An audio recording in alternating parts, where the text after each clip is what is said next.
Snowstorms and icy wind have been battering the island, so when it comes to art, I long for color, whimsical creatures and exaggerated color palettes to break through the winter gray.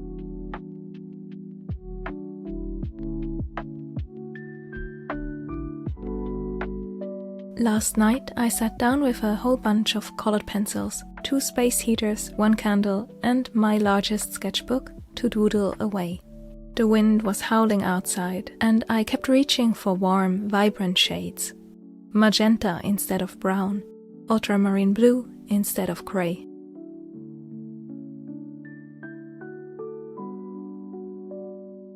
Welcome to another art vlog. I'm Evelyn, Swiss artist living in South Korea, specifically on the beautiful Jeju island. You might have seen me sketch at temples and beaches here. With spring on the horizon and the urge to go outside with my travel sketchbook returning, I also want to bring some of my love for nature on this island into a more concrete form.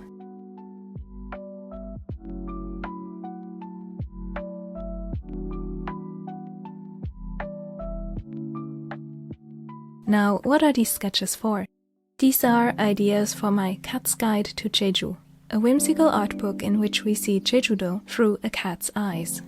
A love letter to Jeju, a love letter to nature and to painting it, and of course a love letter to my cat. How would a cat see this island? What would a cat recommend you visit or do in your free time? How would a cat make sense of nature? What kind of mythology and magical beings would a cat imagine? For the Cat's Guide to Jeju, I want to dive into all these photographs I took while hiking, the travel sketches I've collected over the years, and bring them together into a cohesive whole. Something that actually works as a guidebook, but also is a beautiful art book to leaf through, no matter if you've visited Jeju or not. It started a long time ago when I created gyulnyangi, which are gyul, Mandarin, goyangi, cats, just little cats hidden in Jeju nature. I always seem to end up with multiple projects on the back burner like this. They just hang out in my sketchbooks, waiting for their time to shine. For a long time I thought of that as a weakness, but nowadays I've accepted that this is just how my brain and my art works. I love to research, I love to go beyond the first idea to draft and lay out and make color studies.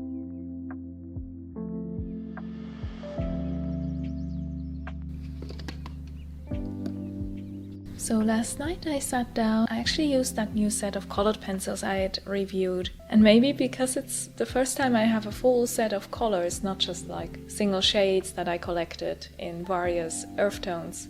That really just unlocked my urge to use vibrant colors, and I'm now imagining this really fun color palette of purples and turquoises and like slight mauve, violet tones, of course with orange, because orange is the color of the cat as well as the typical citrus fruits.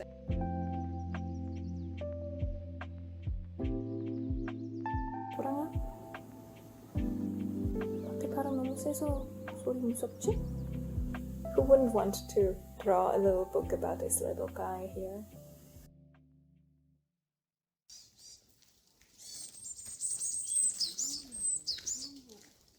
We got a short, sunny break in between all the storms. I took my new watercolor palettes with me on a walk, but it was so cold that my sketch turned out very minimalist.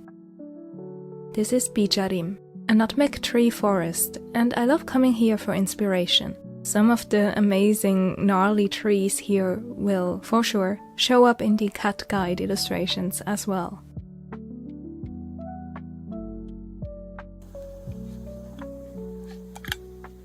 I often see faces in the trees, and you'll see this forest pop up in my sketchbook later in the video for more watercolor experiments.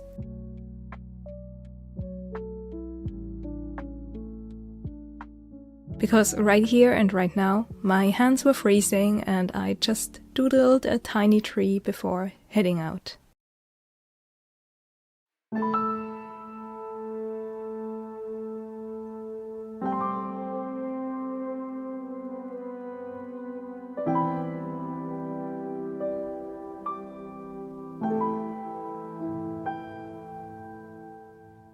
Sunny days are also the best when shipping orders.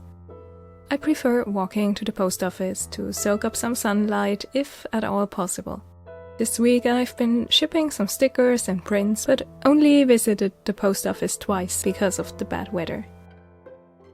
On top of my own usual shop, I still have an old Etsy shop, which I might end up closing soon. The main reason that I still stuck around was that Etsy could take care of value-added tax for shipments to Europe. But now that I can't ship to the EU anymore thanks to changing regulations, that has become a bit of a moot point. The fees on that website are getting out of hand, and especially the additional charges on international shipping costs add up really quickly. While I'm phasing out Etsy, I hope that I can offer some unique prints, at least via Patreon. I'm so grateful for the support there and really want to share more than just digital sketchbooks and a lot of early looks at paintings. I feel like it's time to really dive into physical membership rewards. If you like my little sketches, watercolor studies, or the full-fledged paintings, there are now 2 new membership options.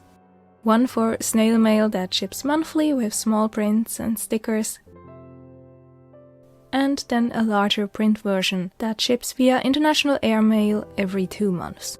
That way the shipping cost doesn't add up to more than the actual prints would be worth, and I can make sure to always have multiple finished paintings ready for those shipments. For this first month, as I kind of soft launch this new membership option, I've prepared a set of 7 mini prints on natural finish paper to look as close to my tiny portrait sketchbook as possible. After this first month, I'd love to send out small watercolor and sketch prints, 1 or 2 per month depending on the size, but I thought for mini prints and as a welcome, a full set might be way more fun.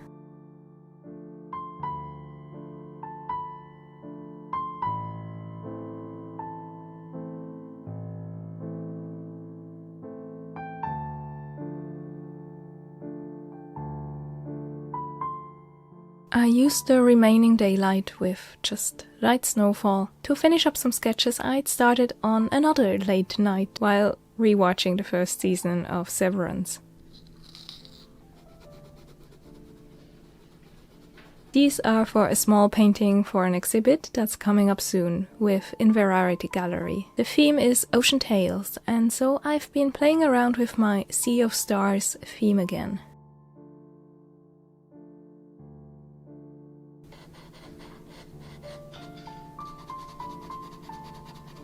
I got this image in my mind of a woman pouring stars as if they were water. Kind of an Aquarius zodiac sign inspired painting, maybe? But there's also the idea of another space mermaid coming up out of the ocean and maybe seeing the stars for the very first time.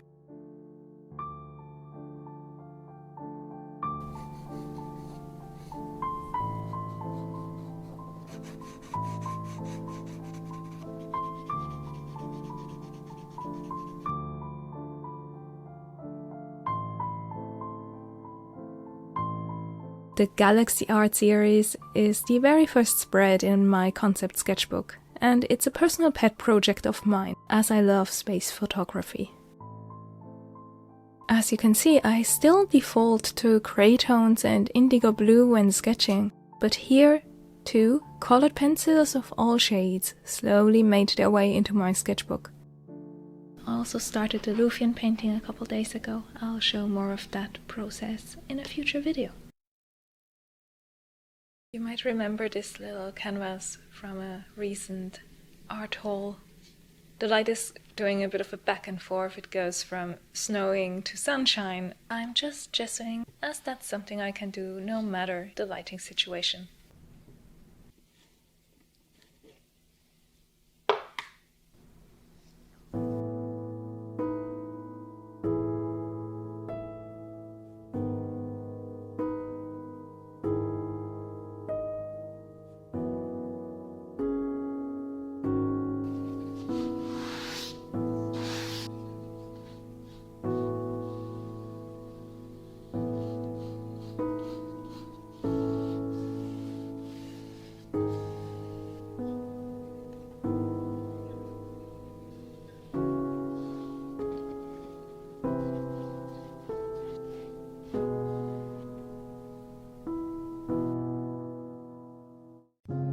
When it comes to actually planning a book, I've learned from my Dracula art scene. I can dabble and sketch and collect ideas for weeks and months, even years, but one evening I just have to sit down with music on a loop and tune out everything else and put it all in order. I'm definitely more of a planner when it comes to art, even if the occasional inspiration strikes and I get obsessed with a particular painting.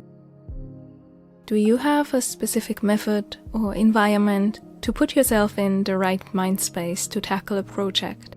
I had sketches for all the individual pages and a rough idea of what I wanted to happen when, but still, for this storyboard, I had to visualize how everything would flow together. It's important to me that the first few pages give an impression that represents the entire book. When someone flips through those first pages, they get a feel for how this whole book will come together. For the cat guide, that means I want a full spread landscape at the start, but also quickly after that more of the guide-themed illustrations. Little watercolor drawings that explain specific Jeju culture or tools that the local henyo, the diving women, use, for example.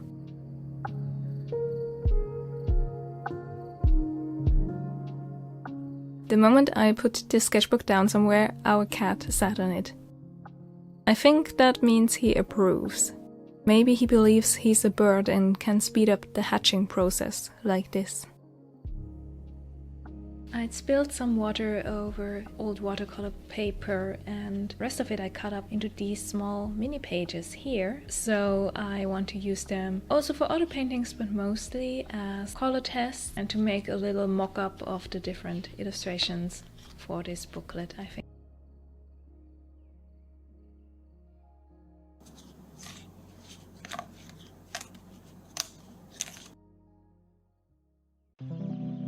While these sketches were done in colored pencil, I'll paint the illustrations mostly in watercolor.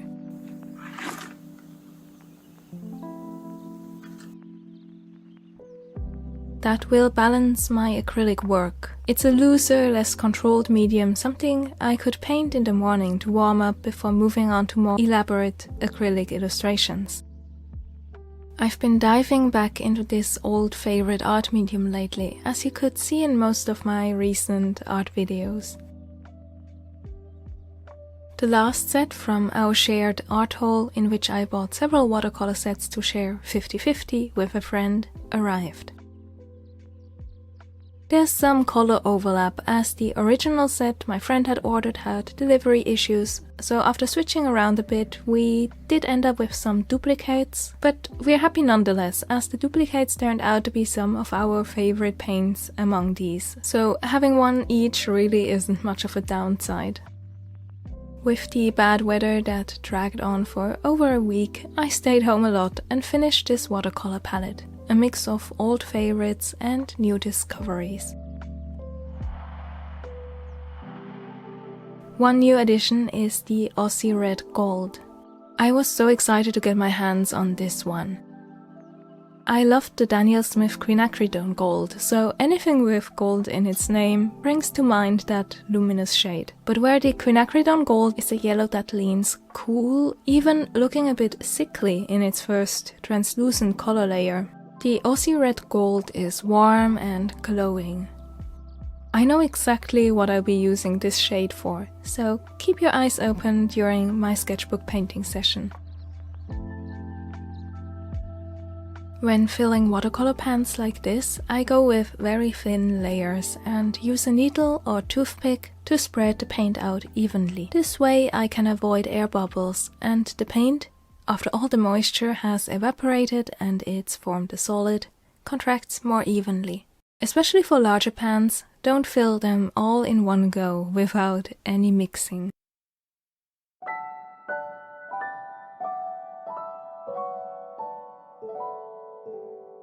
We are halfway done with the color palette. I'm not sure if I want to include horizon blue. On the one hand, it's the perfect Jeju color. On the other hand, I'm not even sure if I want this kind of bright blue. What am I saying? I should have it as a cyan mixing color.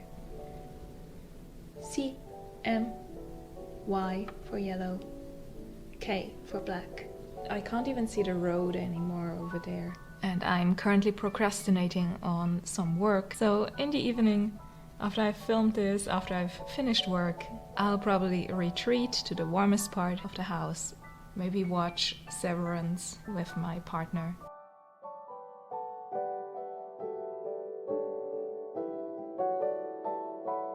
While I could add a second layer of paint after a day or two, I might just leave these as they are. For travel palettes, especially in windy locations like Jeju Island, or when balancing the palette precariously on a knee while painting, I prefer there to be room in each pan so my activated paint doesn't immediately spill out.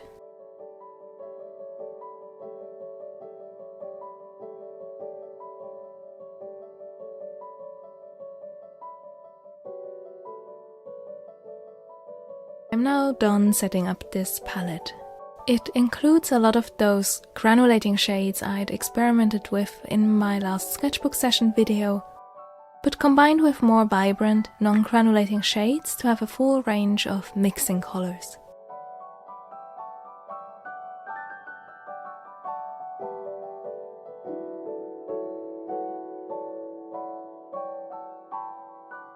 If you've been watching some of my previous art vlogs, this illustration project might look like a departure from my usual art style.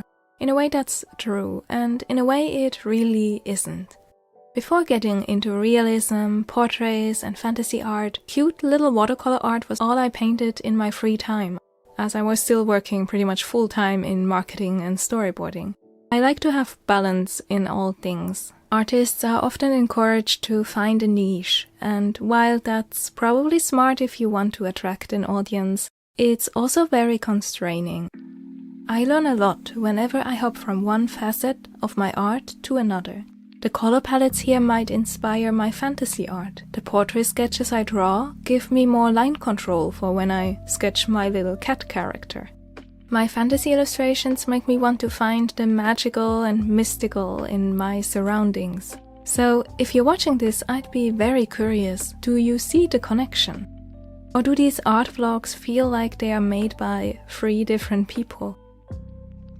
I hope my personal interests and voice still shine through.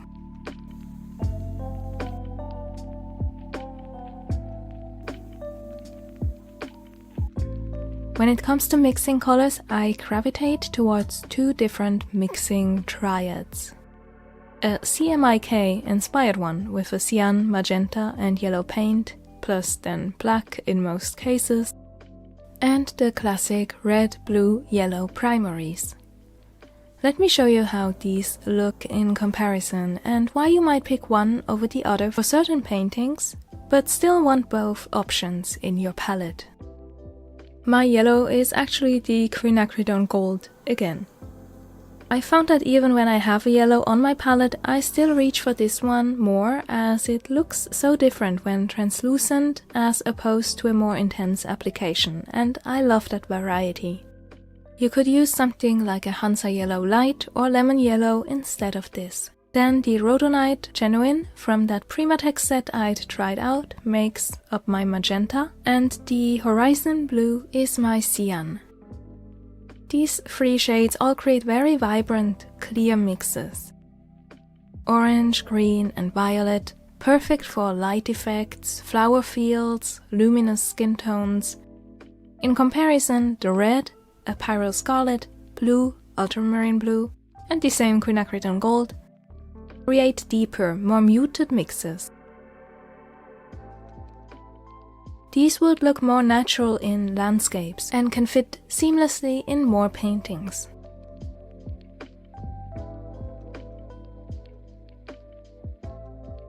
If I can mix oranges and purples and greens, why are there oranges and purples and greens on my palette? That's where the granulation and fun shades come in. These are shades that shift hue when layered or dry into interesting patterns, granulating and texturing on their own. It's not about convenience in color mixing, but about texture variety. I also tried out the Hematite Genuine on top of the Horizon Blue color swatch. This will be a really interesting one to experiment with in wet-on-wet paintings, as it breaks up even the most even paints, like the horizon blue here. I made these little clay friends over the holidays, kind of on a whim. They are trinket trays, but reimagined as dice trays, as they were gifts for my D&D group. It was while sculpting, painting and varnishing these that I wondered, when did I last paint something small and adorable and a bit magical? Maybe the ink characters from Dracula would count, but they aren't in color. It's really been a while. I think these dice trays turned out pretty cute for my very first attempt, even with some mistakes along the way. Diving into these different creative hobbies can break me out of that routine of only drawing and only drawing the same thing. I also made a couple pins, one of them inspired by Korean tancheon colors and patterns.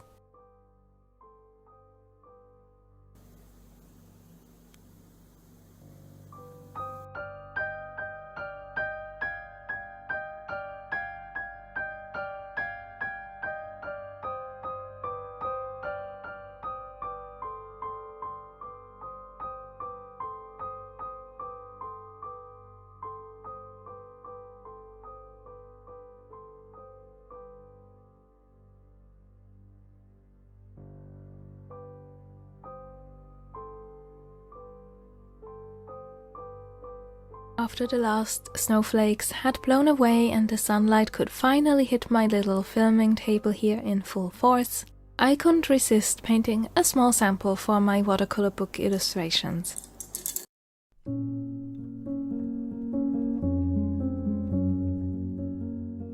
I had pictures from that walk through Bijarim a few days ago, and there's one tree in particular that had caught my eye. So let's see what my new palette can do. I started with jadeite green for the foliage in the background. This has a cooler tone than the cascade green, so I thought it would be more appropriate for a sunny yet very cold winter day. I kept my brush strokes very light and left the white of the paper untouched here and there for an airy feel and to hint at the snow still covering some of the ground.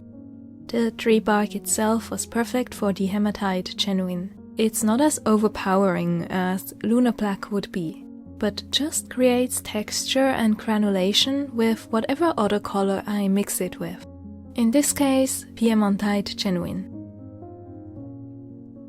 Burnt sienna would be a bit too bright for the mood I was going for, and the Piemontite brings a texture of its own, perfect for tree bark.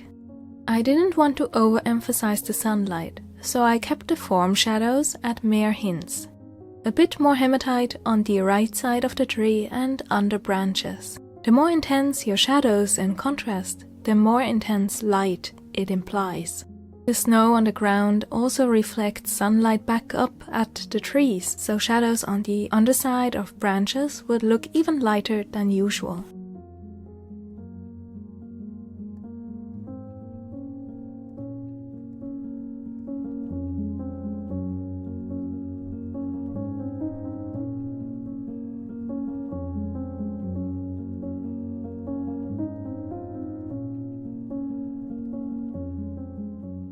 Then the star of these paintings, a cat. Here I painted him lounging on the lowest tree branch, inspired by the many pictures I have of him being lazy and content. The Aussie red gold did exactly what I wanted it to do when I ordered that paint. It's just the perfect orange cat color. Here's a question I'll have to find the answer to. Will the cat be in the same stylistic language as the landscapes, or simplified?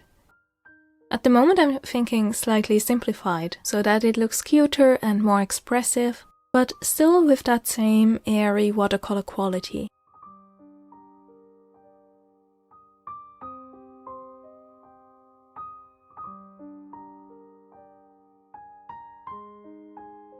When looking at this tree, you can almost see a face in there.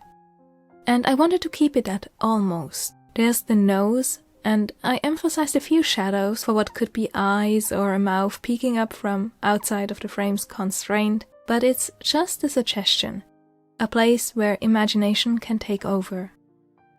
What do you think?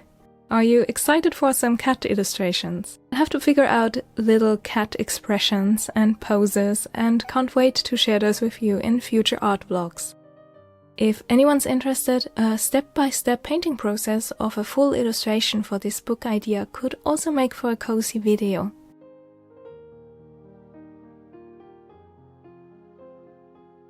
And of course, I'll be exploring Jeju with my travel sketchbook and new watercolor palette for some more inspiration as well.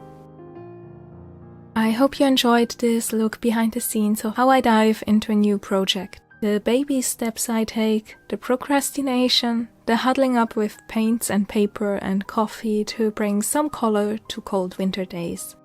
If you like the concept for this cat guide, I'll bring some prints and stickers based on these watercolor illustrations I'm working on to Patreon as well, and would be incredibly grateful for your support.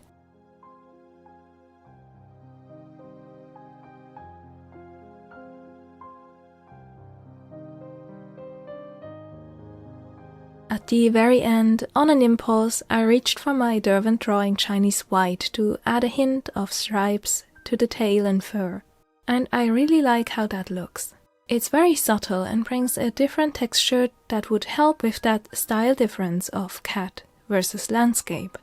I'd wondered before if I should maybe use white gouache, but that might just lead to me over-rendering as if I were painting in, well, a gouache palette. And this colored pencil might just be the perfect solution.